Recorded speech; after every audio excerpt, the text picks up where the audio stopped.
กมาทีเลย กระตุกเรา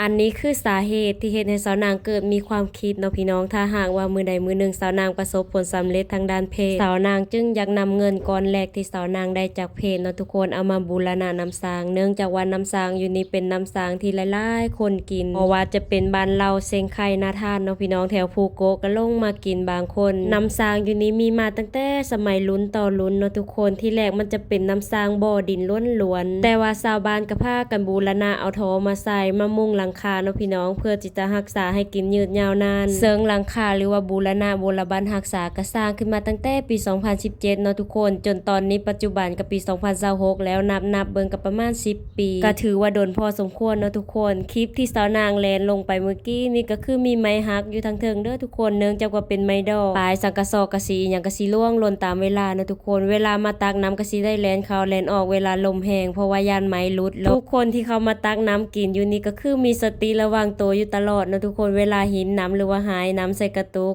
เบิ่งบ่อน้ำคือว่าบ่อน้อยๆได้ทุกคนแต่ว่ากินควายแรงควายผลกินตลอดยามเลยขนาดว่าเป็นการเป็นงานหลายๆบานพากันเอาพุยมาตักเอาก็ยังบ่แห้งมี FC ฟังไทยแล้วก็ฟังลาวหลายๆคนถามสาวนางเข้ามานะทุกคนแต่ว่าสาวนางไล่ตอบเม้นบ่ทัวเรื่องน้ำสร้างว่าทางบ้านของสาวนางบ่มียาคายยาบ่ยานสารพิษบ่ว่าซั่นมันก็น่าจะมีหั่นแหละเนาะทุกคนแต่ว่ามันมีบ่อน้ำอันเดียวเฮาก็ต้องกินอยู่นี่ยามแล้งนี่คือสิบ่มีน้ำไหลดอกเนาะแต่ว่ายามฝนนี่เฮาก็จะบ่ได้กินเพราะว่ายามหน้าฝนน้ำมันก็จะท่วมเนาะทุกคนอันนี้ก็คือไม้ที่บนเสานางเว้าเด้อทุกคนมันสิมีเอ็นเขื่อนน้อยๆกิ่วไว้เวลาลมพัดมามันสิโอนเอ็นลงเซิงในบ่อตัวจริงนะมันจะตรงกับบอนคนตักน้ำเลยทุกคนไผที่มาเอาน้ำอยู่นี่ก็ควรมีสติระมัดระวังตัว